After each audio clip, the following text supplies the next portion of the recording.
Hi, everybody. We're very excited to be here with you all. My name is Maeve McDermott, and thank you for coming to Climate Law and Governance Day 2023 in this beautiful university. It is my absolute pleasure to introduce the Masters of Ceremonies, Advocate Ayman Cherkaoui, the Director of the Hassan II International Center for Environmental Training, Deputy Chair of the IUCN World Commission on Environmental Law, and the Climate Law and Governance Chair and Lead Counsel for the Center for International Sustainable Development Law. And then I'm going to turn it over to Tejas to introduce the other Master of Ceremony.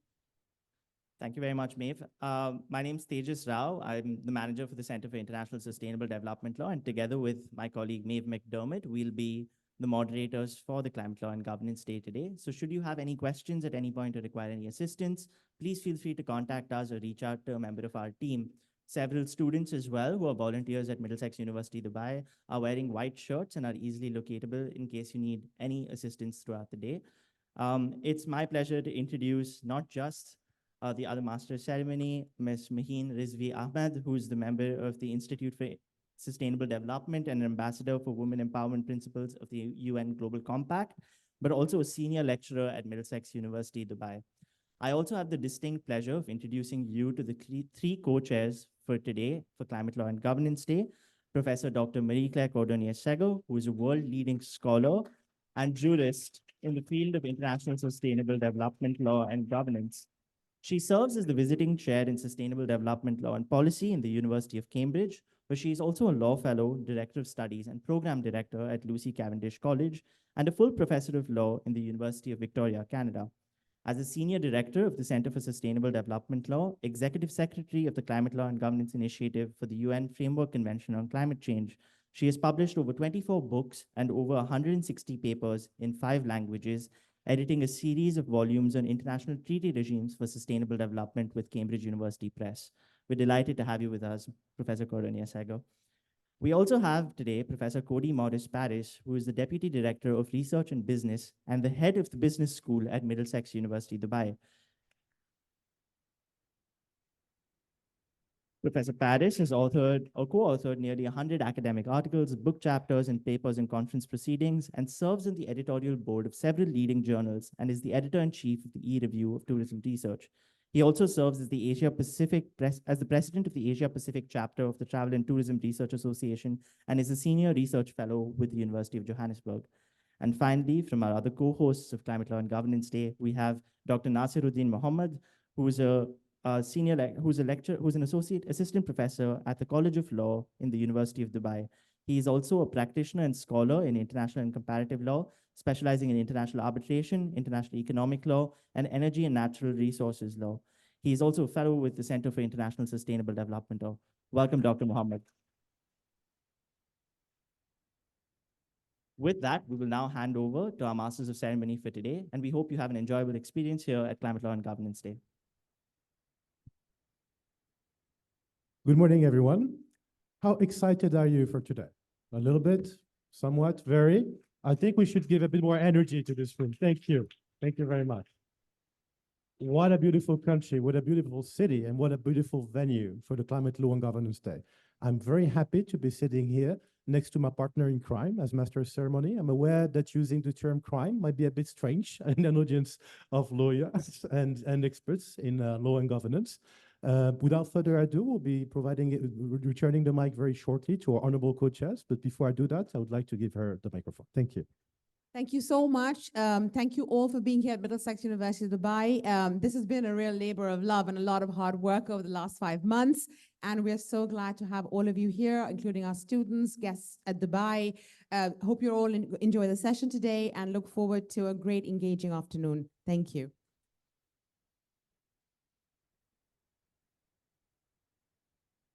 Thank you so much, and good morning. It is marvelous to see so many law and governance specialists, students, experts, judges, General Counsel of International Organization, and really leaders in this field who are helping to take this incredibly important justice challenge of our century forward.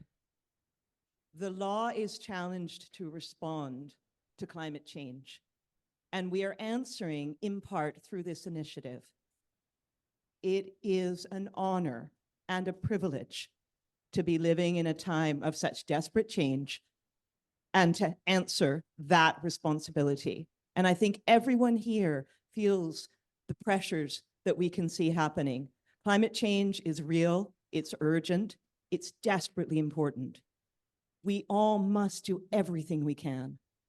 If we are a judge, we sit in our courtroom, we think of how we can help to move humanity forward, to move the rules forward, and to judge with honesty and integrity the cases in front of us. If we are a lawyer in the International Court of Justice or the International Tribunal on the Law of the Sea, we advocate. We advocate for the people who really have nothing left to lose. And if we are sitting in an international organization or teaching in a law faculty or in a university on governance issues, if we are a student deciding what we will do with our entire life and career, this is the area of law that needs your attention. And this is what we should and must be doing today. So I am deeply, deeply honored to be here with you.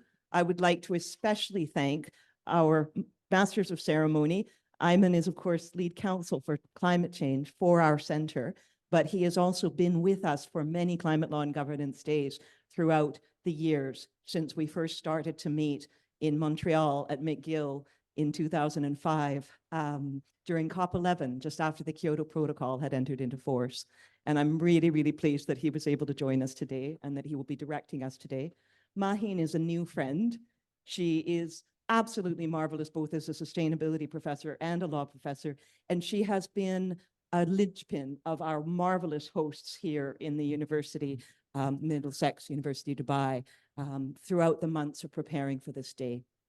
I am so, so grateful to Tejas and Maeve and also Antoinette, who is online.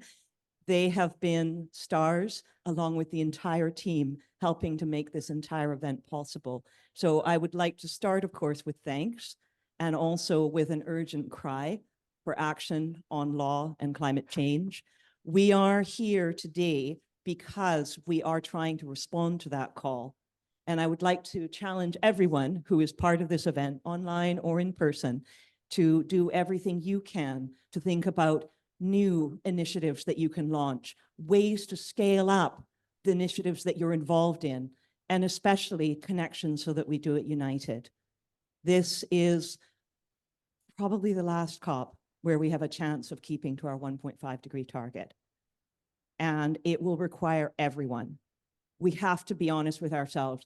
The law has not always been on the side of angels when it comes to climate change. And there is so much work for us to do. Luckily, those of us who care about institutions, those of us who are leaders in changing institutions, those of us who care about sustainability, and especially those of us who care about justice, we tend to be problem solvers. And it is that problem solving that we need from you today.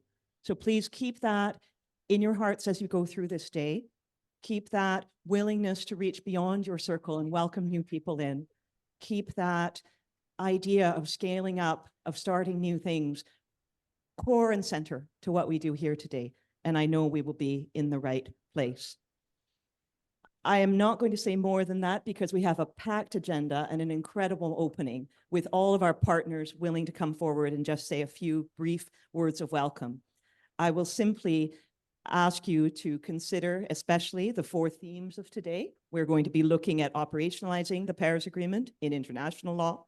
We are going to look at testing legal and governance tools for high ambition and implementation, especially at the national and local level. We are going to look at advancing climate justice and resilience, and we are going to be looking for ways that net zero legal frameworks can enable climate neutral investment and finance.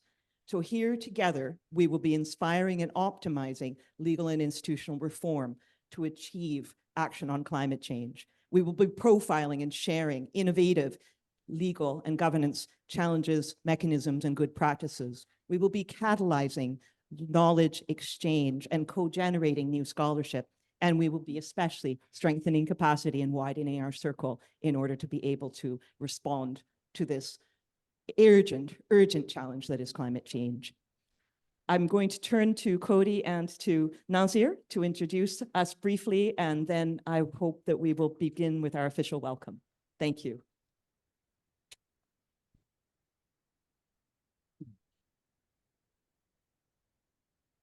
Great, thank you to Mary Claire, and of course, welcome everyone to Middlesex University, Dubai, and our Climate Law and Governance Day. I think the call for action, the time for action is clear. I think that the fact being out at COP and seeing the energy, I commented to somebody, being surrounded by some of the best and brightest of the world, but also those most passionate about action in one place. You could feel that energy, and I think today, looking around and also online, acknowledging that there are so many students also here, that the role that you have, if you think about COP28, that's 28 years of a couple generations now, but now looking at the next generation where this action is going to be so crucial.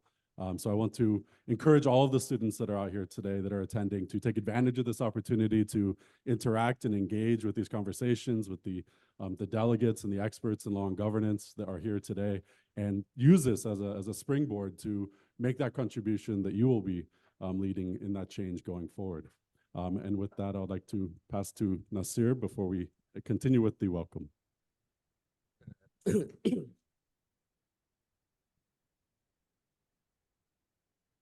Thank you very much, Cody. Thank you, Professor Mary Claire. Good morning, ladies and gentlemen. I can see, the room is full. When we started working on this with Maheen and the rest of the team, at a point we were skeptical. How do we bring this issue here? How do we sensitize our students to understand the challenges that are facing us? But all things being equal, now we can see we have a full room. So I will start by welcoming all to this great event. Professor Mary Claire had mentioned the themes. So I really want to draw our attention to the deliberations that would follow. There are amazing sessions. Please have a look at the agenda. These are world-renowned experts in the field, and it is an unparalleled opportunity for all of us to engage.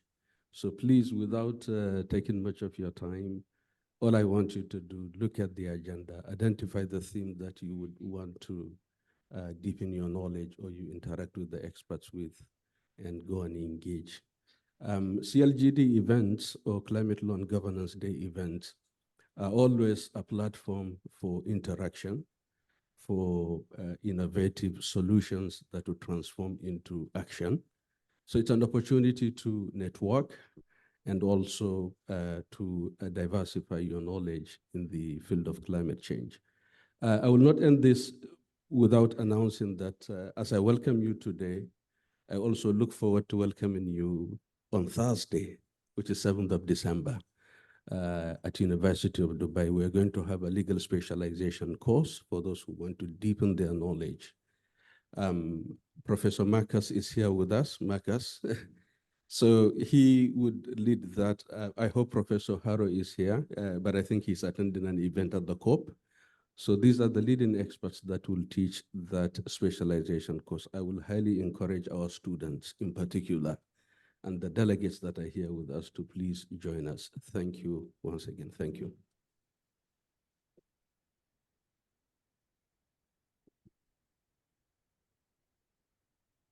All right, I'd like to now welcome Professor Cedwyn Fernandes to the podium to give our opening welcome from Middlesex University, Dubai.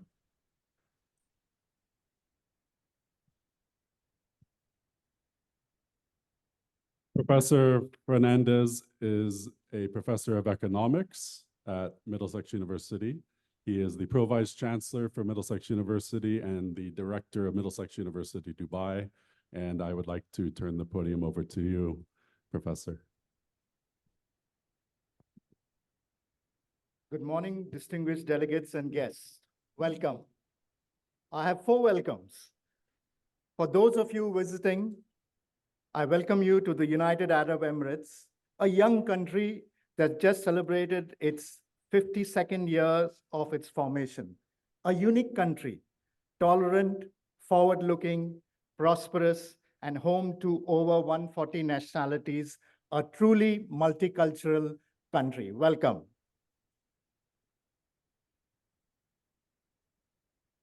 I welcome you to Dubai, this dynamic city of ours that to me is the center of the new world. Dubai welcomes the world, and Middlesex University is humbled to play a small part in its growth. Welcome to Dubai Knowledge Park, which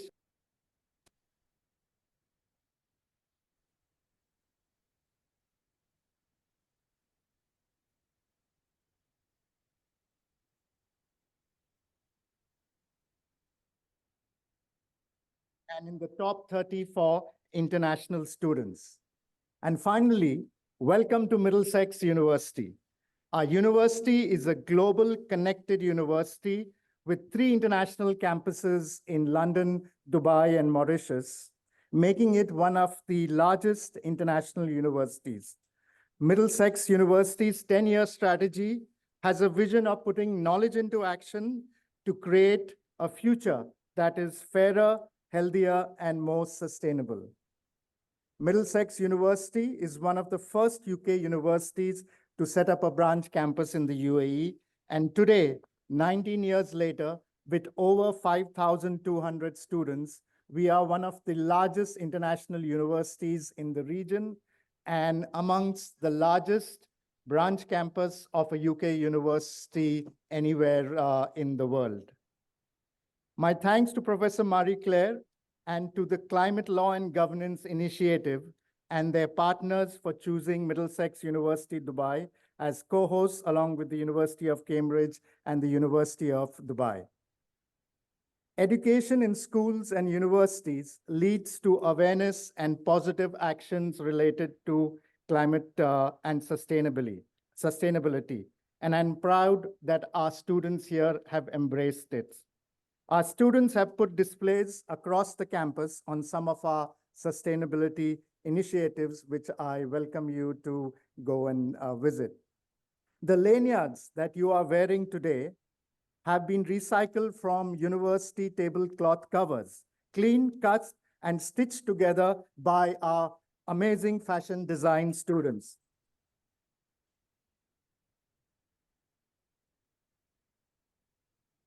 Once again, I welcome you to our campus.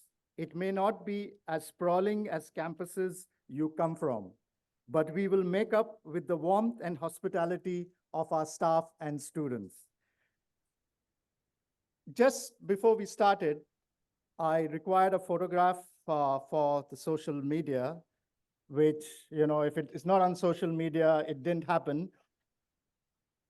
So the LED display there had the, you know, Climate Law and Governance Day, which I thought was a still photo. And so I stood on it and, you know, one of our brilliant volunteers took out some photographs.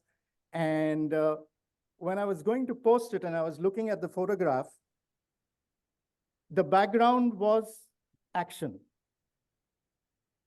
And I said, but what happened to the regular still, like, you know, and then I looked at it and I said, wow, this is really, really a message. It is time for action and the time is now. And I'm delighted to have so many distinguished delegates, friends, and guests here who are all geared towards action to make this world a better place. Thank you very much and welcome.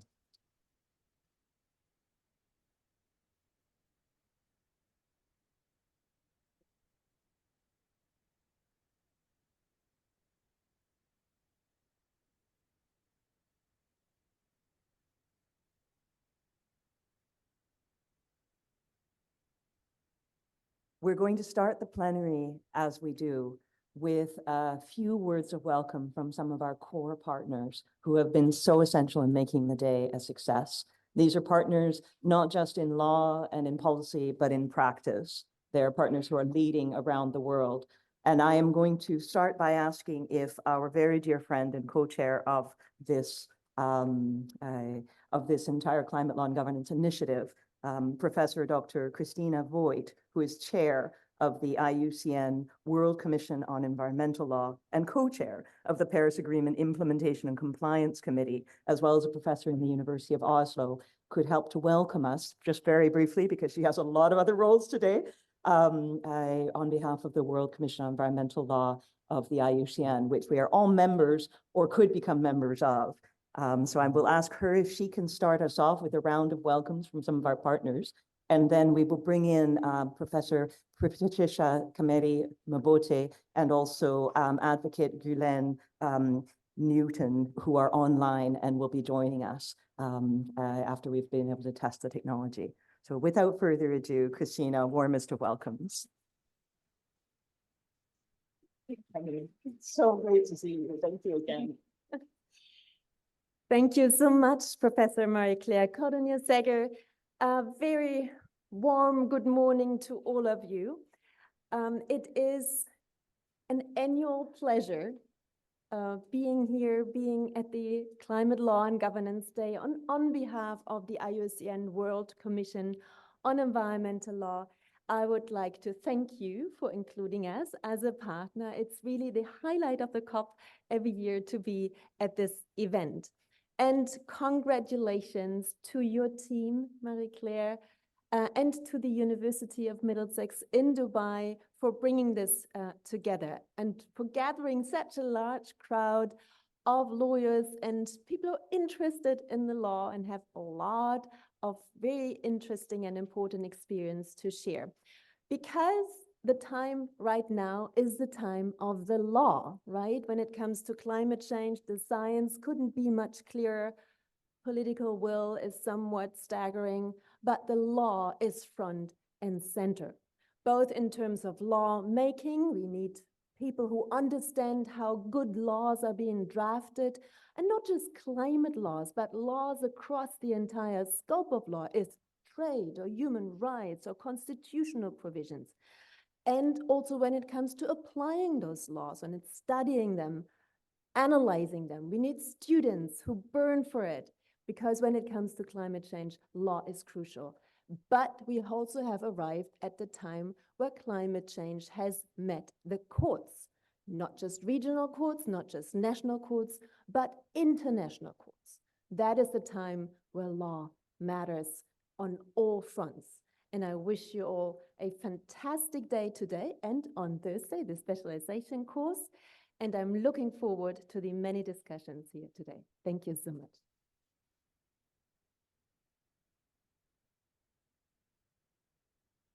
Thank you very, very much, Christina, and warmest of welcomes. And thank you again for the marvelous, along there, every step of the way partnership that the IUCN World Commission has shown. It's an honor to work on these issues with you together. I will also invite here in the room with us, Advocate Tom Clark, General Counsel of the Asian Development Bank, and a leader in this area in so many ways, to come up and just say a word of welcome.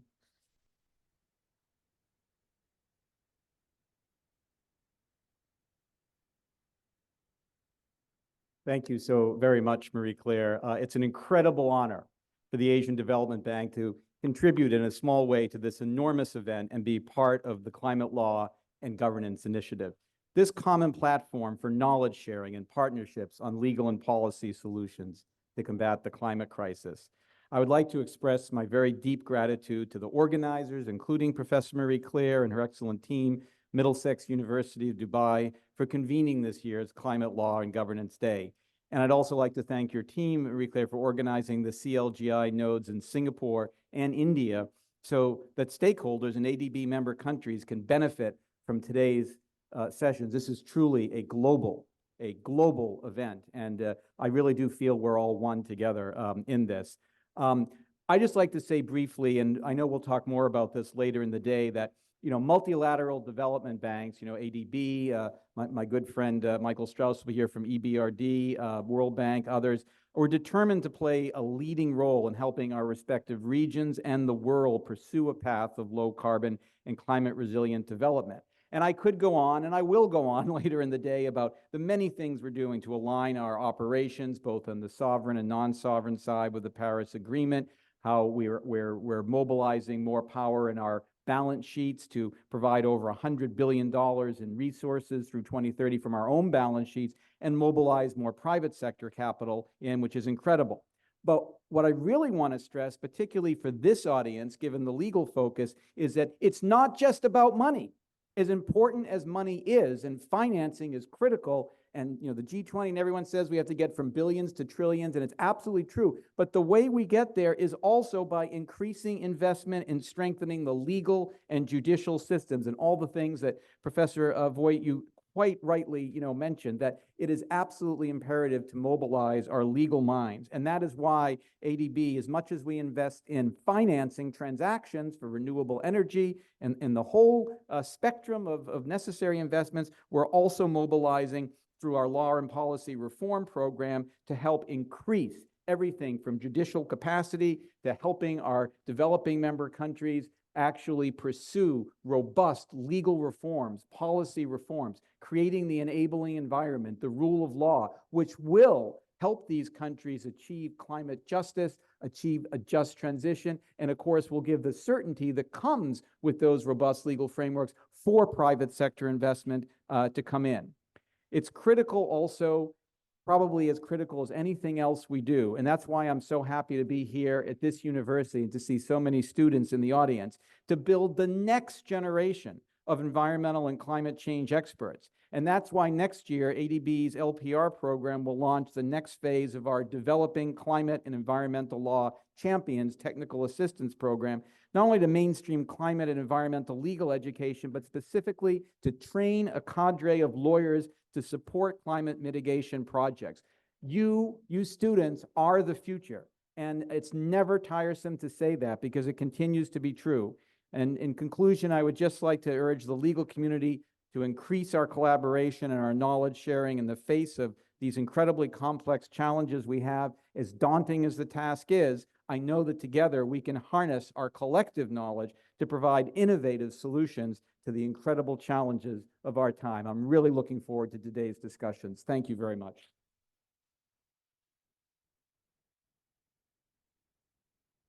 And I should point out and thank not just Tom, but also his colleague Mike from EBRD.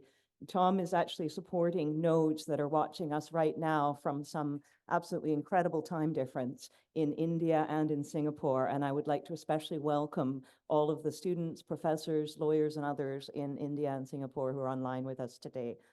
It's a pleasure to have you with us, and thank you to the ADBs for making that possible. I will now call, just continuing with the trend of people who have come a long way and are here in the room with us, two more people who are in the room, very, very important contributions.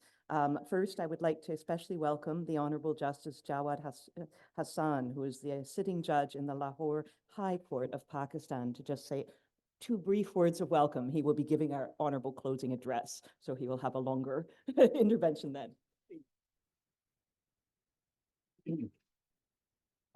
Thank you. It's a privilege to address you all, but when I was coming to COP28 for Pakistan Pavilion on 8th, I got the email from Mary, and I asked my Chief Justice that can I go early? And the answer for my children and my Chief Justice is, that's something for the future generation. You have to address the generation of this. And from that, I'll say two words that when I was studying 3 decades ago in America, and when I was taught climate change, it looked alien to me. People thought, what am I doing? A degree in LLM environmental law 30 years ago? And what we studied in the US, had we implemented there and then, we wouldn't have suffered what Pakistan suffered. Last biggest disaster of Pakistan was 8 million people. Pakistan judiciary has always led the concept of environmental justice in the world. My judgment, this is Masuri Shah's judgment, who will be coming to Dubai on 8th, speaking on the climate justice, environment justice, climate finance, which I'll speak in 3 minutes and explain you with the little time Mary gave me, is something very important. And why it's important is the concept of 90s is environmental justice. The concept in 2010 is the concept of climate justice, and now is climate finance. Something three very important in Pakistan judiciary, why it led the way in the environmental protection was that there was no fundamental right in our constitution. And the Supreme Court of Pakistan in 94 when they brought the judiciary as the players in the world, and I'm always grateful to ADB, the World Bank, IUCN, and CIL, how they help out countries in capacity building, was the Supreme Court held the case of a grid station of a woman who came out to a court, and we have a jurisdiction in the Supreme Court where you can go straight to Supreme Court when there's a fundamental right violation, and that held right to life under Article 9 means right to a healthy environment, right to a dignity of home and self-respect. What is happening to 8 million people who are outside without the house today? They have no dignity to beg. They have no place to stay. They have no food. And that is what Mary told me that she read my judgment was, I then developed a judgment bringing the principles of Islam and Quran in the judgment of building Article 9 to right to food security. I'm talking here in Dubai in 2 minutes. Is the message from Quran is man is a trustee of God in his universe. I'm sitting in Dubai, and now the chair of the DG of the IUCN is an Emirati, a lady who is now the first Arab to be heading the IUCN after a second lady from Venezuela. There are good things that are happening now in the world. Then we brought a judgment of mitigation and adaptation. A case came to me as a judge, and I was hearing this case, and I said, what can we do? I will ask Carbon Singh as a judge to implement the policy of urban tree plantation policy. And there's that way Pakistan, a proud country, looked better in the world of tsunami. The billion tsunami trees were implanted by the Prime Minister. Went all over because that was something carbon sink issue. In minute one, last, I talked about environment justice, climate justice. Last is climate finance and role of commercial courts. I am a member of the commercial courts body with the English courts. We are having, look at the importance of climate finance, that the CFOC is a body of London control the entire commercial court judges. We are gathering now 190 countries on the commercial courts, and the agenda is the environment ESG. ESR, the most important agenda, and that is what we're discussing here is that courts in Pakistan will give you the security and confidence that if any grant or money comes here, the courts will protect like they did in the ADR and the arbitration. Thank you. Thank you. Thank you. Thank you very much. And thank you for not just your work, but the work of the judiciary around the world, who we are depending on to look with honesty and integrity and an incredible commitment to, as you say, future generations in the cases that are coming forward. I know we're looking forward to your closing address greatly. I will now turn, I understand that the technology has all been set up and everything is well. I will now turn to our guests online and our opening speakers online. And I will especially invite, of course, one of the core partners right from the very beginning in the Climate Law and Governance Initiative, the United Nations Environment Programme. We are very, very honored to be joined by a longtime colleague and mentor, Professor Patricia Kameri-Mbote, who is director of the United Nations Environment Programme's Law Division, as well as, of course, a winner of the General Council's category of the Global Leadership Award on Climate Law and Governance from past years. Patricia, the floor is yours to welcome everyone. Distinguished guests, Marie and friends, it is really my great pleasure to be here, though online. I feel really sad that I'm not there with you because I can see the vibrancy in the room and I can almost see and feel the energy. But from UNEP, for us, we would want to extend a heartfelt welcome to each one of you as we start the Climate Law and Governance Day 2023. And this is really a pivotal occasion at COP28 because as both Marie and Christina have said, the time for action and action in law is now. This event stands as a testament to our unwavering commitment to address critical issues of climate change through legal frameworks and effective governance mechanisms. For nearly 2 decades, this symposium has been a beacon of collaboration, innovation, and dedication, bringing together bright minds, committed individuals, and leading experts from around the world. We stand indeed at the crossroads of history, unified by a shared commitment to confront the climate crisis with resolve and urgency. At UNEP, we recognize that law is a powerful tool in shaping people's response to this crisis. It provides an important basis to build resilient and sustainable societies. And it is within this context that the Law Division has tirelessly worked to advance environmental governance, promote environmental rule of law, and support countries in developing and implementing sound legal frameworks for environmental protection. Through our Montevideo Program 5, the Law Division supports the development and implementation of environmental rule of law, strengthens the related capacities in countries, and contributes to the environmental dimension of the 2030 Agenda for Sustainable Development. Our overarching objective is to advance environmental rule of law by empowering nations to develop and implement comprehensive legal frameworks. In this regard, the themes and objectives set forth for today's deliberations resonate deeply with UNEP's overarching goals. As part of UNEP's commitment to address global challenges, climate action stands as a pivotal objective under our medium-term strategy. In 2021, national focal points for the Montevideo 5 agreed on key priority areas. Focal points agreed on legal responses to climate change as one key priority area, and the Montevideo 5 Secretariat has convened regional stakeholder consultations to better understand what the substantive focus of these priorities should be.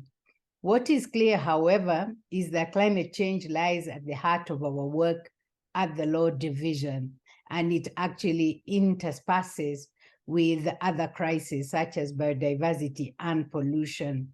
The Law Division of UNEP remains committed to fostering collaboration among stakeholders to facilitate the alignment of legal and governance frameworks with global environmental objectives. Our work has been guided by the principle that effective laws and governance mechanisms are indispensable in achieving environmental sustainability in climate mitigation and adaptation. We recognize the critical role of partnerships and dialogue in driving meaningful change. The diversity of perspectives gathered here, encompassing the delegates, legal practitioners, scholars, government representatives, and passionate students, underscores the inclusive nature of our pursuit. The insights, knowledge, and collaborative spirit that each one of you brings to this forum will undoubtedly pave the way for innovative solutions and actionable strategies in our fight against climate change. Today's discussions, dialogues, and collaborations will not merely be confined within these walls or virtual spaces. They will reverberate across borders, influence policies, and inspire actions that will shape our future. The involvement of diverse stakeholders, including government representatives, legal practitioners, scholars, students, and civil society, underscores the inclusive nature of our pursuit and the importance of collective action. As we embark on this transformative journey over the course of the Climate Law and Governance Day 2023, I urge each one of us to engage, collaborate, and contribute your expertise, insights, and passion towards forging a path that will ensure a sustainable, equitable, and resilient future for generations to come. Thank you all for being part of this momentous occasion. Let us embark on the journey together, driven by purpose and the shared determination to make a positive difference in the fight against climate change. I wish all of us fruitful deliberations. Thank you.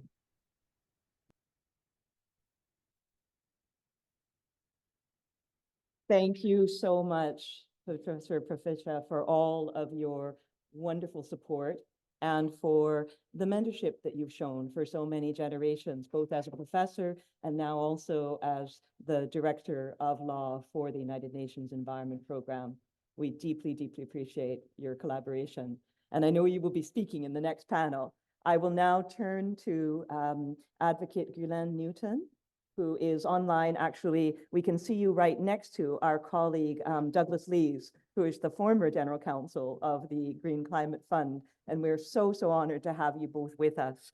Advocate Newton, of course, is the current General Counsel of the Green Climate Fund and kindly agreed to just give a couple of warm words of welcome to you.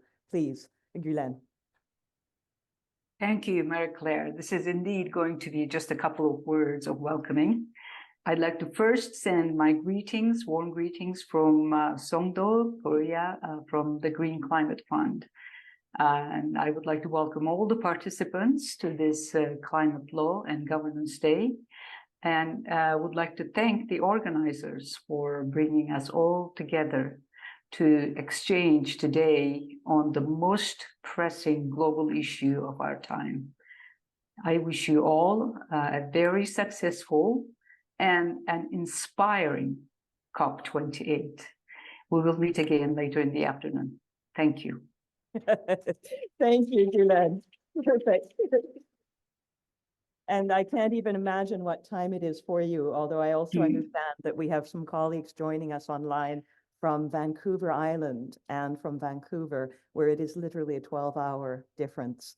Can you imagine how the night is going to progress for them? So especially warmest of welcomes to you who are in the Pacific Coast and are literally on an inverted time zone and still planning to stay up and have popcorn and watch, probably in pajamas.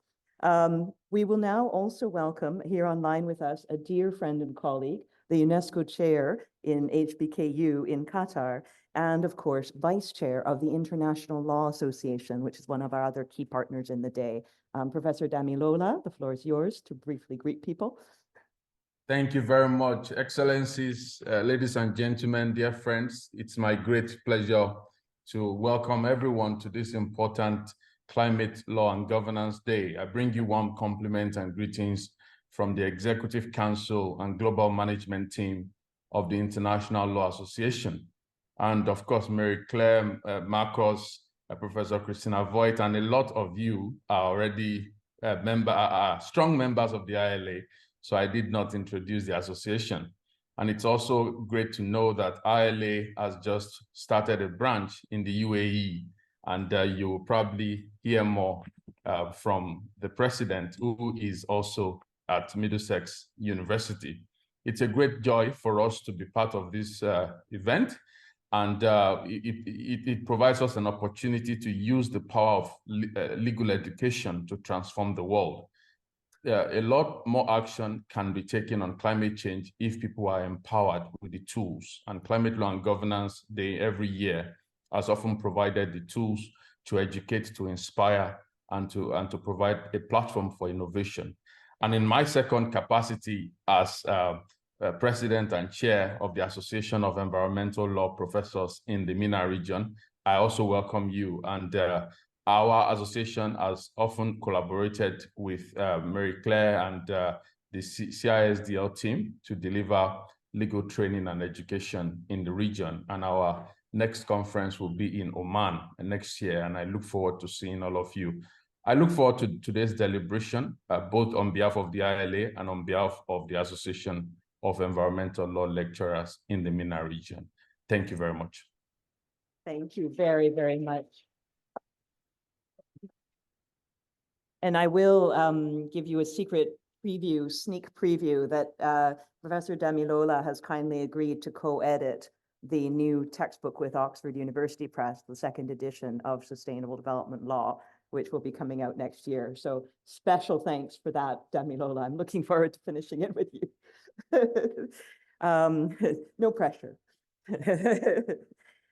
We will now also call upon a very dear colleague who has joined us here in the room. We're coming back to the room here.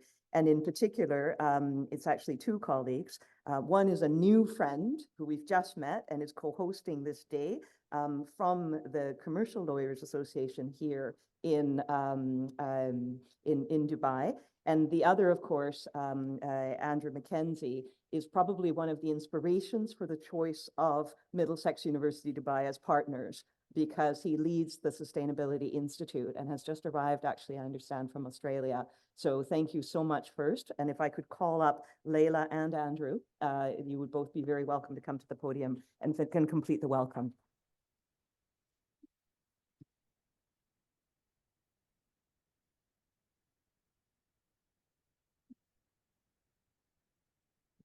Thank you. Assalamu alaikum wa sabah al-khair. Greetings of peace and good morning. On behalf of the Association of Corporate Counsel Middle East and North Africa chapter, the ACC is a global legal association that promotes, educates, and empowers in-house lawyers around the world working in different organizations and sectors. For the past few years, the Middle East and North Africa chapter's ESG working group has put on a series of thought leadership and training to empower the lawyers working in the region to rise to meet the SDG commitment and climate change challenge and move the needle one transaction at a time. And also, we wish to stand united as a profession as advocates for climate justice and human rights for all. I look forward to learning and collaborating here today with thanks for everyone who made it possible. Shukran wa yalla COP28.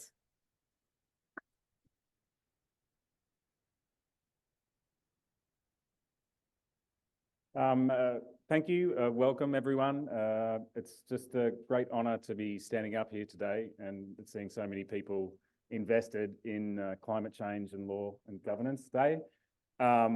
Just a little bit from the Institute of Sustainable Development at Middlesex. This is why it's so important for higher education institutions such as Cambridge and Middlesex University Dubai to be the conduit between research, community, government, and business, and bring it all together. We have a massive role to play, and I'm proud to just be a very small part of that with the team at Middlesex.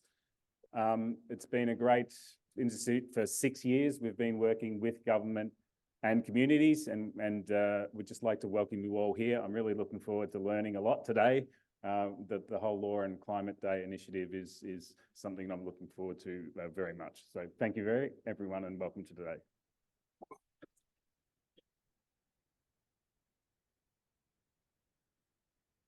Thank you so much. And warmest of welcomes. With that, I would like to, we started 10 minutes late. We're ending exactly on those 10. I would like to especially thank everyone who is here with us in the room and also especially online. We have a fascinating and deeply substantive, rich program for you. When we started to plan Climate Law and Governance Day back in Montreal in 2005, just after the Kyoto Protocol had come into force, we said, what would attract lawyers? What would inspire law students? What would help to call for action when you have such a strange group of intellectuals and practitioners coming together? And we said, well, it will be in the end the substance. It will be in the end, especially the actual issues where we can each make a difference in our own way.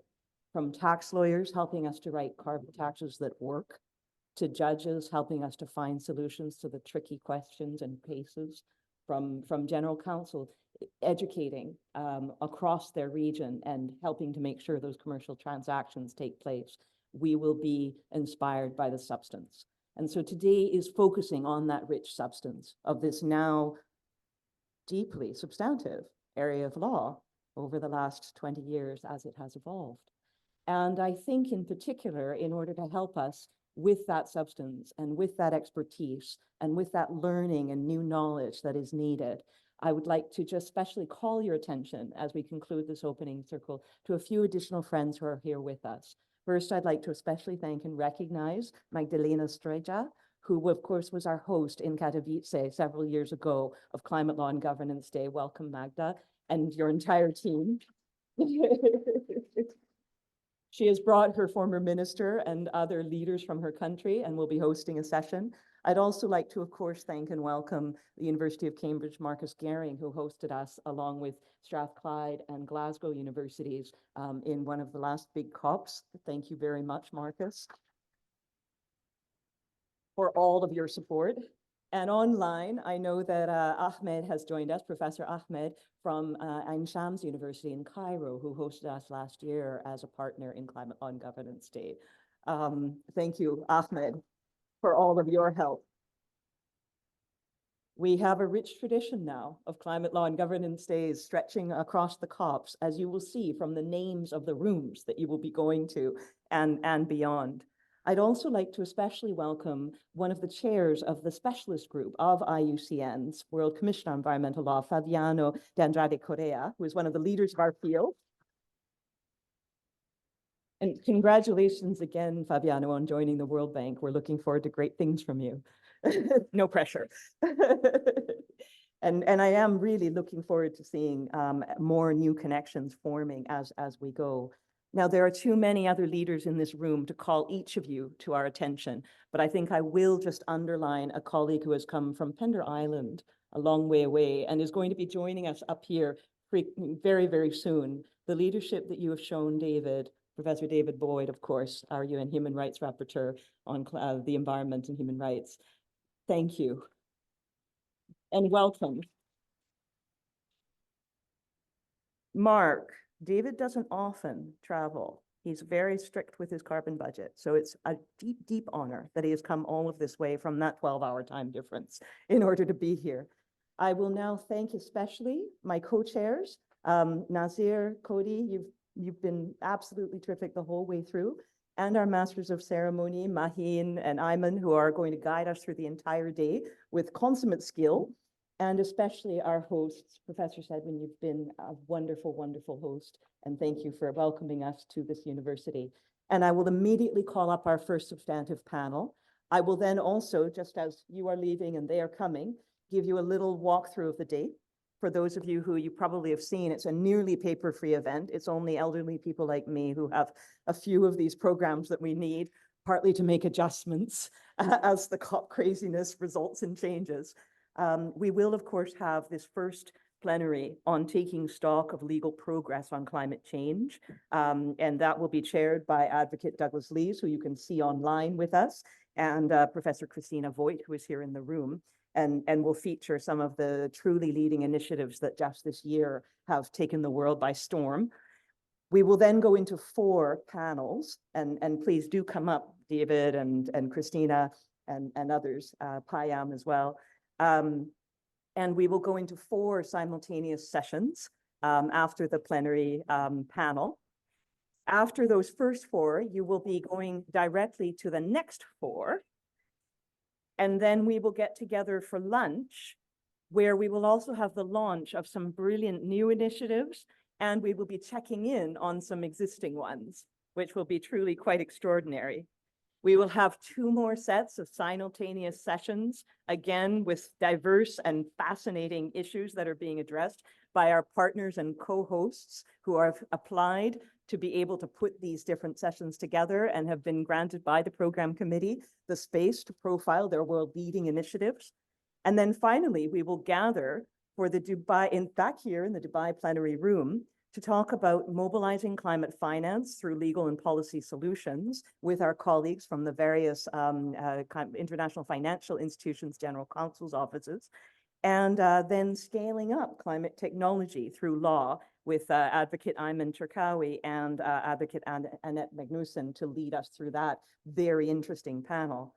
And then finally, of course, we will have our closing addresses, and you had a taster of the closing address with Justice Jawad just now. We have some truly remarkable closing speakers, and then we will move out into what is being called the Bali Hall in order to award the winners of the global students essay competition that has been going on this year. And of course, the moment of highlight, the Global Leadership Awards on climate law and governance for the leading practitioners, professors, general counsel, and others, and negotiators in our field. So I will immediately call up Professor Payam and also Professor Boyd and the others to come and join us here on the panel, I understand. And I will turn it over to our Masters of Ceremony to guide us in that. Thank you. Thank you very much, Mark. So as the next speakers and chairs make their way to the table, I wanted to recall an excerpt from the opening remarks to COP28 from His Excellency, the President of COP28, who indicated that the moment to find a new road, a road wide enough for all of us, free of the obstacles and detours of the past. That new road starts with a decision on the global stocktake, a decision that is ambitious, corrects course, and accelerate action to 2030. We've heard about action. As you know very well, the theme, overall topic of the entire Climate Law and Governance Day is engaging in global stocktake through a legal lens. And we'll have, as Marie-Claire recalled us very eloquently moments ago, 16 roundtables and 3 plenaries to go through that. Before we start the next session, I believe my dear partner in crime has some announcements to make. Thank you. I think there's basically health and safety. So we have screens up everywhere on campus, which will give you an idea where the exits are, as well as the contact numbers in case of an emergency. It was supposed to be put up here on the screen, but it might not have been, but it's outside on all the screens. Oh yeah, right here. So here is the emergency evacuation access route, as well as emergency numbers, and it'll be outside as well. Thank you so much. All right. So for the next session that was introduced by Marie